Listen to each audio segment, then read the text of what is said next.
Football is not a matter of life or death. It's more important than that. Never has the old cliché seemed more apt than today with the news that Ireland will enter the World Cup finals without the leadership of one of the world's greatest soccer players.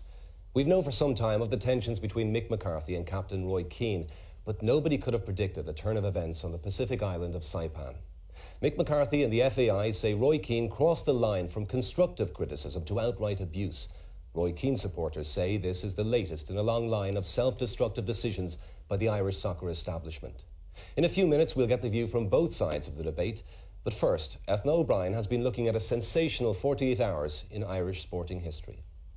The Irish team manager, Mick McCarthy, has informed the FAI that following a team meeting today in Saipan that he has requested Roy Keane to leave the squad and return home. The FAI today found itself defending the decision to send Roy Keane home from the World Cup after he publicly criticised the Irish team's training facilities at Saipan. The association provided the best facilities, the best money that we could towards Mick McCarthy's wants and desires. We sent Ray Tracy out to Saipan as well with Mick to see the type of facilities that were required. One former Irish manager believes that Mick McCarthy made the right choice for the team. Mick McCarthy was pushed into a corner where he had to look at the big picture. The big picture would be, would the performance of the team be affected when we went out of Cameroon?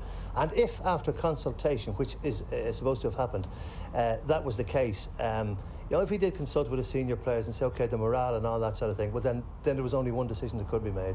Where is Roy Keane now? Is he still out in Saipan with the squad? Physically, I don't know where he is, but I presume he's still in Saipan and arrangements will be made to take him home. Will he ever be welcomed again on a Republic of Ireland national soccer squad? Well, I mean, look, Roy Keane is a super footballer. He's one that we all admire, you know. But I think it's up to Roy Keane now at this stage to make a decision about what he's going to do with his international career. I'm sure Mick McCarthy has his own views on that as well. This afternoon, the FAI vigorously defended the decision of their manager to send what is arguably Ireland's greatest player home from the 2002 World Cup.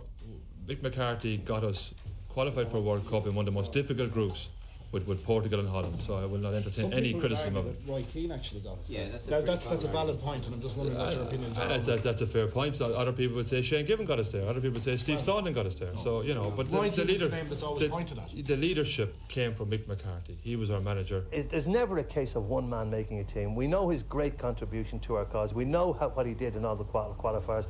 But, I mean, it would be very insulting to the likes of Mark Kinsella to say that he couldn't contribute to a great deal to us trying to progress in the World Cup anyway. I think it's a sad set of circumstances that has resulted in a great player finishing his international career in such a sad way. Do you ever think we'll see Roy Keane in an Irish jersey again? It looks like it's the finish of it. I just hope that's not. I'd love to see the whole thing resolved. We all would. But it has to be done under the authority of a manager. One player can't run the show. Well, Roy was the first person to raise the issue about leaving our camp. Just one last question. Are we now the laughing stock of world football? No, in my view, we're not. I think there are 22 other gentlemen out there to represent the FAI and Ireland in the tournament, and let's wish them the best of luck. OK, gentlemen and ladies, thanks very much. Thank you. The FAI may believe that Ireland can do the job without Roy Keane, but for Irish fans, the captain's departure is seen as a major setback for the team. It's a disaster. I mean, it's not only does it totally diminish our chances of getting through the group. We're going over there. People who have saved up for a long time are spending money they probably can't afford, are taking out loans. It's cost a lot of money. You're talking €8,000 for the trip and to pay for yourself out there. And you're not going to see our very best player. You're not going to see the team's talisman, the captain, the one guy who often makes a difference between us being a good team and a great team.